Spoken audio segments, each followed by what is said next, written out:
अब मैं तेरे को एक पेज में ना पूरा पूरा जितना भी ये ब्रीफ रिव्यू दूंगा तेरे को इवोल्यूशन का, है ना।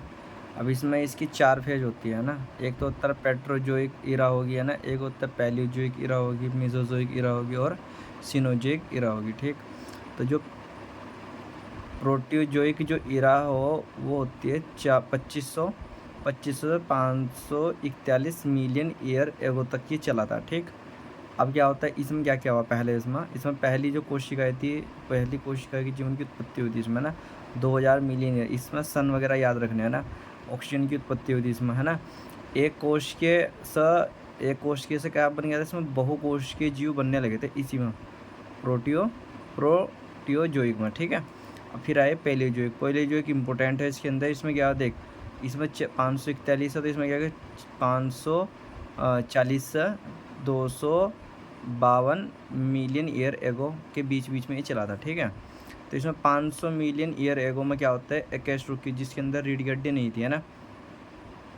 450 मिलियन ईयर पहला पेड़ आया था ज़मीन के ऊपर, है ना। यानी पानी से पेड़ के ऊपर आया धीरे धीरे, ठीक। किनारे पर लगने लगा था कि इसका मतलब ये है 400 मिलियन ईयर एगो क्या हो गया कि फिर आए थे आर्थ्रोपोड्स, है ना। वह ज़मीन के ऊपर आ गए थे आर्थ्रोपोड्स, है ना, ठीक। उसके बाद ये 350 मिलियन ईयर एगो क्या हुआ कि बिना जो जबड़े उनके अंदर जॉनी था, बिना जबड़े की मछलियाँ ना उत्पत्ति ली, ठीक। अब यहाँ पे एक इम्पोर्टेंट वो है कि एक तो लोब फिन आई थी, है ना। लोब फिन मतलब कि जो उसके लोब फिन का मतलब यहाँ से ये है कि उसके जो होते हैं ना पंख थे, जो फ्लिपर्स जो होते हैं वे बहुत ही ज़्यादा मजबूत थे, है ना। तो वे क्या काम किया उसमें, पहले वो ज़मीन पर, है ना। ज़मीन पर से आने के बाद वो कुछ टाइम के बाद कहाँ चली गई, वो जिनके अंदर पहुँच गई थी। ऐसा ही कुछ एक घटना हुई थी साउथ अफ्रीका के अंदर, ठीक। साउथ अफ्रीका में क्या होता है 1938 में एक कोयलेकेंथ एक फिश थी जो मतलब कि ज़मीन के ऊपर आई थी और वो फिर उसके बाद पानी के अंदर पहुंच गई थी। 1938 में ये देखी गई थी, है ना। फिर उसके बाद एक घटना हो रही थी इसी बीच में। पहले क्या होता है, जो पहले एम्फीबियन थे वे भी इसी ईरा के अंदर आए थे, ना, पैलियोजोइक में, ठीक। आधुनिक समय के जो मेंढक थे और जो सैलेमेंडर थे इसी में वे आए थे। इसी में ध्यान रखना कि ये चीज़ें हुई थी। फिर होता है 5वां इसमें पॉइंट था 320 मिलियन ईयर एगो, है ना। 320 मिलियन ईयर एगो क्या मतलब हो गए, समुद्री खरपतवार थे, ठीक। और कुछ पेड़ पौधे वहाँ पे मौजूद थे इस उसमें टाइम में। तो इस टाइम में क्या होता है जो उभयचर थे यानी एम्फीबियन तक किसमें बदले हुए, रेप्टाइल के अंदर बदल गए थे, ठीक। रेप्टाइल के अंदर में क्योंकि जो उभयचर थे उनके जो अंडा था उसके जो चारों तरफ की जो कवर थी वह और बहुत ही मुलायम थी। लेकिन जो परिसर्प थे मतलब जो रेप्टाइल थे उनके जो अंडे थे उसमें मोटा छिलका था जिससे कि वह सूखे ना, है ना। लेकिन इसमें क्या होता है, इसका जो इम्पोर्टेंट पॉइंट है वो तो विशाल फंड यानी फंड वगैरह यहाँ पे देख यहाँ पे उस जो मतलब एक तरीके से जो जीवों में भी हो रहा है, जो पेड़ों में भी एक दूसरे के चलते आ रहे हैं। उस टाइम विशाल फंड यहाँ बहुत सारे भी गिर गए थे और उनका वे मिट्टी में दबने लगे, ठीक है। जिससे कि मतलब कि पेट्रोल वगैरह बनने लगा था ना। फिर आया मीजोजोइक इरा के अंदर क्या है, ये 252 से 666 मिलियन ईयर एगो तक चला है, ठीक। इसमें क्या होता है, जो ये क्या था रेप्टाइल आए यहाँ पे और जिम्नोस्पर्म आए, है ना, कि ये आयु थी एक तरीके से। इस टाइम इस इरा के अंदर इनका दबदबा था पूरा, है ना। इसमें 3 इसकी अवधियाँ थी, एक तो ट्राइसिक थी और एक जुरासिक थी और एक क्रेटेशियस थी, सीएम, ठीक।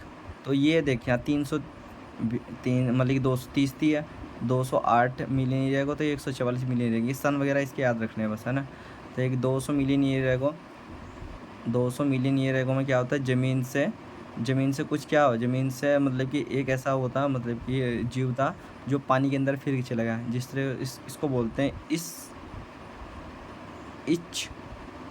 इच्थियोसरस, ठीक। ये याद रखना इम्पोर्टेंट है। ज़मीन पर क्या रहते हैं, डायनासोर वगैरह ही रहते थे। ये इसकी कुछ जातियाँ हैं यहाँ पर, लेकिन कुछ स्पीशीज थी, ट्राइनोसोरस रेक्स, ट्राइसे राइटप्स, स्टेगोसोरस और वेचियोसोरस, ठीक।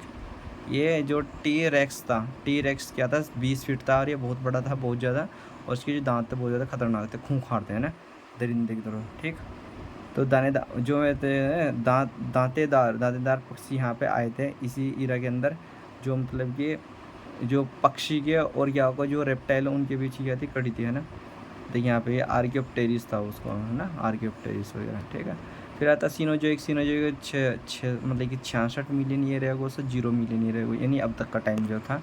उसमें क्या हुआ था कि ये एक स्तनधारी और इसके अंदर जिम्नोस्पर्म वगैरह आए थे, जो अभी भी के टाइम पर भी है।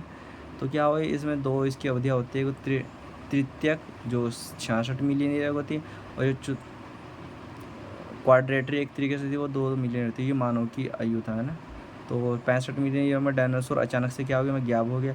लोगों का मानना है कि मतलब कि जो थ्योरी वगैरह दी गई कि मतलब वातावरण परिवर्तन के द्वारा मर गए थे, है ना।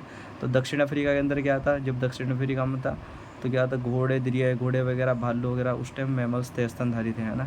महाद्वीप जब एक महाद्वीप दूसरे महाद्वीप से मिला तो तब कुछ अलग परिवर्तन हुए, जैसे कि उत्तरी अमेरिका दक्षिण अमेरिका आपस में जब मिल गए तो क्या हुआ, जो उत्तरी अमेरिका के जो जीव जंतु थे उन्होंने दक्षिण अमेरिका के जीव जंतु पर क्या करता लाइक कब्जा कर लेता, ठीक है। जैसे कि ऑस्ट्रेलिया गया था। ऑस्ट्रेलिया मतलब कि एक पहले भारत के आसपास ही का एरिया से जुड़ा हुआ था, लेकिन है ना, तो ये टूट कर कहाँ चले गया था फिर, ये मतलब कि अलग से महाद्वीप बन गया, जिसकी वजह से क्या होता है उसके ऊपर जो जीव थे मार्सूपियंस थे जिन, है ना। तो मार्सूपियन में स्तनधारियों के साथ कोई प्रतिस्पर्धा नहीं हुई, जिसकी वजह से बचे रह गए हमेशा के लिए।